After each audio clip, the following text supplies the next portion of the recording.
But if you tell me a name, I'm like, who? Like, Hard for me, especially if they go by a nickname. If they go by their name, then I'll remember forever. yeah, If they call themselves, like if their name's Raymond and they go by Ray, I'm not going to remember that. If you tell me it's Raymond, that's Ray, because that's what he called himself, you know? yeah, Which is kind of funny because like if we circle back to like, if I had to go and start over again, I would go, to like the East Coast and just start farming on social media and learning everything and kind of being a sponge to whoever I can like. That's kind of what I'm doing right now because I'm utilizing the marketing brand and being able to help other people, right? In whatever industry they're in, of like, look what I can do for you for free, gratis, but I need your help in this way. I'm brand new to this area. I'm a very sweet girl. I have, 7 years of experience, but I'm green, right? And this was my bold move he was military, children's father. We lived in different places. We lived in 4 other states before returning back to Texas in 2017. But my bold move was after my dad passed away, I thought I was going to be in Texas forever. But when that happens, you're in a situation where everything reminds you of that past person, of grieving that person. My dad was Little League head coach for my little brother. We had a select baseball team for my little brother. My dad coached all of these little boys. So I would just see random kids my dad had coached, and it's like, ugh, gut punch. Having to pass by the funeral home was right by like my nearest Ross and Marshalls. I'm like, oh my God, I'm going to have to see this every single time. Of getting rerouted from work and having to pass my dad's cemetery of like, okay, you know what? It's time.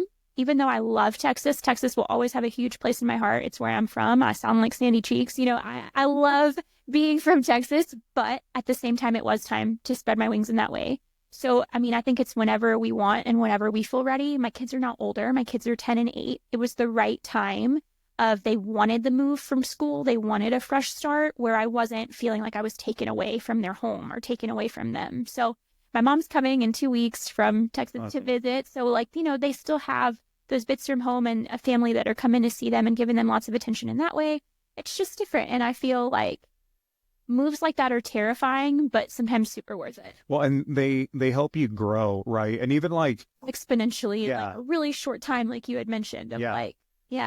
Sure. Like even like, again, being for almost 30 years, my entire life here in Arizona, I've grown up in the Southeast Valley, but now like I'm starting to explore, even though like I know the Valley like the back of my hand, when you start like getting into the data, I'm like, okay, I can't really bullshit myself out of this one, because I don't know.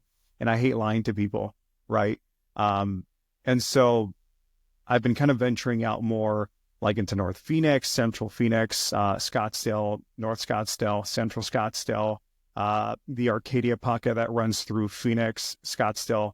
And then I believe, and I'm probably going to be wrong for this, but like Paradise Valley. But even getting into like those markets, you think you know real estate, you think you know your market, you think you know like where you live until you start exploring. You're like, I don't know anything. Well, and then to be fair, things are always changing. Absolutely. Absolutely. Yeah. I think the market's going to go crazy this year. I've been hearing a lot of things. I think so too. And I'm not just going to toot your own horn, but I am. So my husband got hired at Gulfstream, like Elon Mesa. In Mesa. I love Gulfstream. So of course you do, because we got money, right? We got that steady money of jet money. They get paid jet money, and that's a reliable job. Awesome. He used to work for Textron Cessna Citation. Okay. And then he worked at a mom and pop, and he was managing. So that was why he left Cessna for that. They poached us from Texas.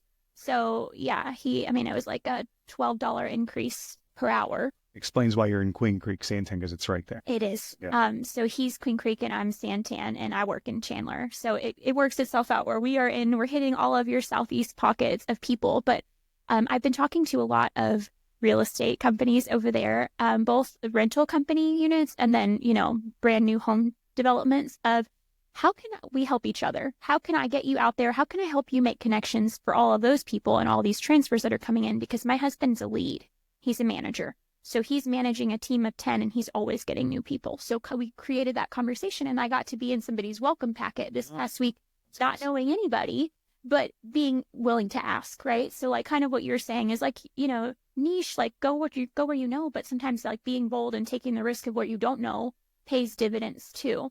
And being around people, that you're like, okay, well, I'm not, I guess, qualified to be in this room, but they don't know that. They don't know. Right. They're none the wiser. There's also some people in that sea of people, whatever, in whatever room that you're in, who aren't qualified also. But Also, too, if they're going to point out that you're not qualified, they were never going to help you anyway. exactly. If you if you see it like that, don't take it as an L, right? No. Take it as if they have a stank attitude, they were going to have a stank attitude no matter who you were. And that's Go ahead. oh, no, you're good. Good. Well, I was just going to say, like, I guess reverting everything back to real estate because my brain is real estate. I can't turn it on. Yeah. Feel about Yeah. insurance and different sales lines too. So I mean, I get that. And what I was going to say is like the cool thing with real estate is now like when you start to quote unquote establish yourself a little bit more, and I'm not established or anywhere near where I want to be, but I'm like miles ahead of where I was when I first started. Yeah. You get Well, the give pic- yourself your flowers. So don't say, you know what I mean? But you know, like that happy medium. But it's okay. I also think salespeople, like, we're never really done. So like we always have another goal. wife's like, why don't you celebrate anything? I'm like, because it's done. Like, what's next? Yeah. Male partners need to be reminded that it's okay to celebrate your wins too, though. That happy medium, right? Yeah. You can always be hungry for more, but celebrate your wins so that it's another attainable goal. Well, and like again with that is when you start to establish yourself a little bit more, you can kind of get like picky with who you work with and who you don't want to work with. Because like if someone's like an energy suck, Yeah. right? You're like, I don't want to be around this person. If this person's like very negative for no reason, I don't want to be around that person. Like if this person's just like victimizing themselves like over and over and over again in real estate, people that you meet, I'm like, you know, I'd love to help you, but I don't think we're a match. Yeah. Like I want to find people who want to work with me, and I want to work with people who are my tribe, my sort of energy people, my ADHD, ADD people, you know, Yeah. just, you know, finding people that you connect with easily and you don't have to like, again, put up a front with Yeah. them.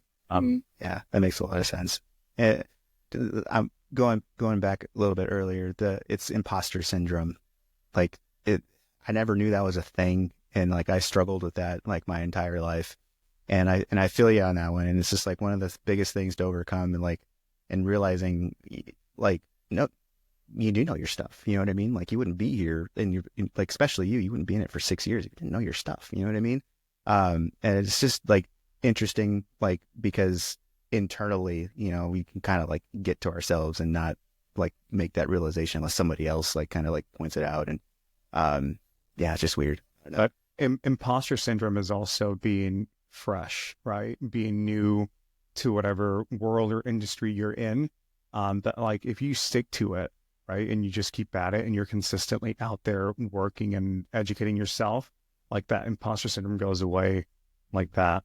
Yeah. Because you start, you know, walking the walk, not just talking, you know. But it's all about repetition. You know, I mean, Oh, yeah. when I first got into real estate, nobody was going to trust me. I didn't know anything. And they would let me know by not working with me, which is fine. So I'm like, okay. And then when I started having people giving me a shot, I'm like, are you sure? You know, like I started to go into like the imposter syndrome, like, why me? You know, like, why are you giving me a shot? You know, like, or other people who've been in this industry for like 10 plus years, you're giving me a shot? Like, why? And then you close them, or then you know, move forward with everything and you're like, okay, cool. How can I keep this feeling going? And then I hope I'm not like, I hope I don't get imposter syndrome on the next one. And then it just slowly starts to fade away. But then you get into new rooms like here, right? And in the podcast, this to me is like imposter syndrome to me, because I ask myself like what I told you yesterday, I'm like, I am not that great. I am not that special. Are you sure you want to have? Yeah, let me back it up. Yeah. We have the same amount of years of experience. What makes you more qualified or me more qualified than you? A following? No, Yeah. it doesn't. It doesn't. Right. I have a lot of years of sales experience just because of age. Okay. But other than that, you know what I mean? It doesn't. And it doesn't quantify your worth is all I would say. Well, then I guess I kind of look at it from, again, you know, my industry, because the people that I typically... You compare yourself to other people. Yes. Yeah. Comparison is the thief of joy, I my know. friend. I bet your mom and wife tell you that because Yeah. it's so real. Yeah. You said it. The keeping the blinders on, running your own race, like, you know, that horse euphemism, right? Horses have to wear blinders. They can't look at who's going to the left or to the right of them, because what happens? They turn their head and now they're distracted, and the jockey's going to have to whip the heck out of them because they're not going to be focused on their race. The blinders are literally for that horse so that they are completely, I'm all literal, so they're focused on their goal and they don't have what's going on with Tina and Brad over here. They're just focused on running their own race.